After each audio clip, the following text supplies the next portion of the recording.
Saudi Arabia just shocked American scientists with this.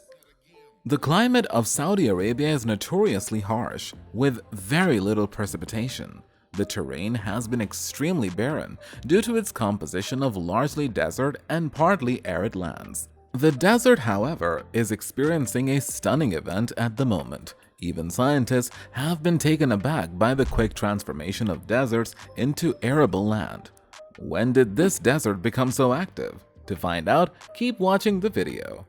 Knowing how dry this country was in the beginning would be helpful before we get into the causes of the increasingly remarkable farmlands in Saudi Arabia. We always thought of Saudi Arabia when we thought of extreme heat, dryness, and deserts. This is accurate. The world's largest desert, Rub al Khali, covers a staggering 650,000 square kilometers and is located in Saudi Arabia. In reality, this was on the scale of the entire nation. Do you know that this country, which is the 14th largest in the world, covers an area of 2,140 square kilometers, but has not a single permanent river? If you feel like you've heard it all, calm down. This is only the beginning. It was mentioned earlier that Saudi Arabia is a country with low rainfall. There has never been an annual rainfall in the country that was greater than 150 millimeters. A more appropriate proportion is required. As a result, much of Saudi Arabia has been severely parched, with just the southwest region suitable for farming. There were just about 400 square kilometers of farmable land in the country as recently as the late 1960s, just 0.5% of the total population. You might be wondering, at this point, how the locals had managed to get by without any access to agricultural goods. The explanation at least makes sense. Small fields planted with native crops were crucial to inhabitants' survival before the country began seeing a breakthrough in the expansion of farmlands. All other essential food items, however, were imported because they could not be planted. Only in the most confined of coastal strips could food staples like dates and vegetables be farmed. This restriction was disappointing given the size of the country. Let's talk about that amazing oil dam right now. A vital component of Saudi Arabia's rapidly expanding cropland. Despite the country's water shortage, more is desperately needed. It turns out that Saudi Arabia has the largest oil resource of any country in the world. As the adage goes, God put something special in everyone. In March of 1934, somewhere in Saudi Arabia, a substantial volume of crude oil was discovered in the dam oil field. Proving this theory correct, there were 1,440 meters of depth to the dam. That's why it didn't take long for the countries to amass 17% of the world's proven oil reserves. It was estimated that there were about 75 million barrels of oil in this reservoir. The government of Saudi Arabia reasoned that it could accomplish more because of the country's huge oil revenue. This marked the start of the miraculous process that led to a dramatic expansion of arable land.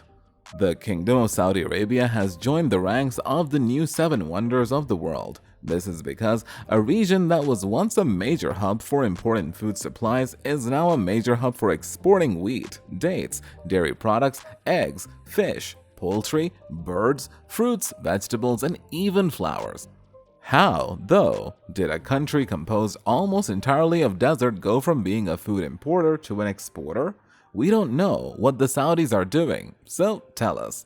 Despite how it looks, the transformation of Saudi Arabia's deserts into farms is therefore no miracle. While a bit of good fortune plays a role, the Saudi Arabian government's careful planning and execution of several policies and programs ultimately led to this shocking phenomenon. What did they do, though, exactly? Well, stay with me, and I'll explain how a desert was transformed into productive land by a combination of careful planning and a few strokes of luck. They began by spending a lot of money on technology. This is because all of the resources necessary to turn arid terrain into arable ones required modern machinery. Massive investment in programs that encourage cutting-edge farming technologies and rural infrastructure has completely changed Saudi Arabia as an agricultural powerhouse. Despite Saudi Arabia's enormous oil wealth, the government has not been resting on its laurels. Instead, the nation's wealth has invested interested in expanding agricultural opportunities. The government invested heavily in factories that made dairy products, meats, and poultry. In terms of agricultural goods like beef, milk, and eggs, the country was swimming in self-sufficiency by 1985. They were able to sustain themselves economically and become major exporters of agricultural goods. Milk production peaked at around 1,800 gallons per cow per year during this period as well. Fish farming also increased in popularity. These farms took up residence on both land and in water. These fish farms allowed for the cultivation of seafood to be produced. The prawns in particular were quite beneficial to the economy of the country. This led to Saudi Arabia's emergence as a major supplier of prawns to markets like Japan and the United States. The black tiger prawn breed did very well in terms of sales. The Saudi government's initiatives also led to the country's rapid transformation from a wheat importer to an exporter. Wheat storage facilities constructed in 1978 allowed for self-sufficiency by 1984. Wheat yields in major grain-producing regions have increased to around 3.6 tons per acre. Other cereals like barley and millet were also cultivated. Eventually, farmers were forced to reduce their grain output to protect their water supply. There was a rise in the output of crucial farm products, including fruits and vegetables, as farming and transportation systems advanced. That's why things like watermelons, grapes, citrus fruits, onions, squash, and tomatoes became staples in the region and big exports. Again, the rise in farming meant the more traditional Saudi dishes were available to the public. As a result, around 500,000 metric tons of dates of various types were produced annually. Soon, several plants around the country began cranking out thousands of tons of dates to send around the world to combat hunger and poverty. In terms of food aid to other countries, the country became the second greatest donor to the United Nations. Being in Saudi Arabia must feel great right about now. The government's willingness to encourage local farmers also contributed to the quick improvement of the country's architectural status.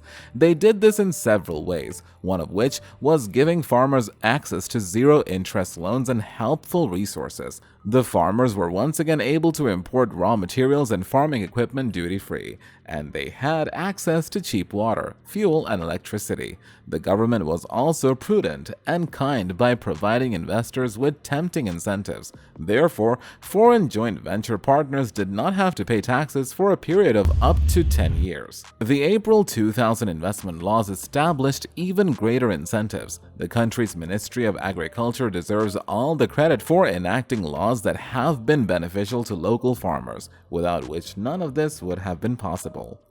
The Saudi Arabian Agricultural Bank, SAB, also maintained its zero-interest lending and subsidy programs for farmers. In addition, in 1972, organizations were set up to operate grain silos, construct flour mills, and manufacture animal feed. Modernized roadways were built to link farming communities with urban centers and consumer markets, supporting farmers with high capital demands. The government also launched capital-intensive initiatives, which contributed to economic diversification. New food crops, higher crop yields, and improved methods for pest resistance were all made possible thanks to government funding for scientific research. Agricultural research institutions at various colleges also served as a hub for cooperation between local farmers and scientists. Everything possible was being done.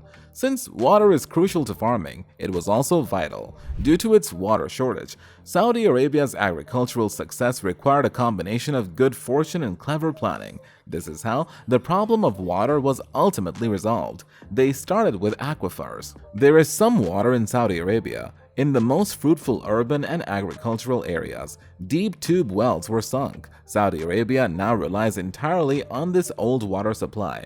The Saudi Arabians are using the aquifers as a primary source of water in their quest for Greenland. The country was able to make the most of its marine resources once again. The government quickly began desalination efforts due to the abundance of coastline in the Persian Gulf and the Red Sea. This resulted in the rapid desalination of ocean water for human use. Therefore, the Saline Water Conversion Corporation (SWCC) managed over 27 desalination facilities across the nation, providing over 3 million cubic meters of drinkable water every day. In the end, the government developed a solution to the water crisis that is now widely used: electric power recycled water. In this procedure, water destined for household consumption was recycled. Because of this, factories dedicated to water recycling were constructed in the nation's capital and other major industrial centers. Reclaimed water is being used for watering crops and pastures. The availability of water for farming was greatly enhanced by these procedures. This video has reached its conclusion. What do you think of the fact that Saudi Arabia's deserts are gradually turning into verdant farmland? Thanks for watching. If you want more videos like this one, make sure to like the video and subscribe to our channel to never miss out on any of our videos.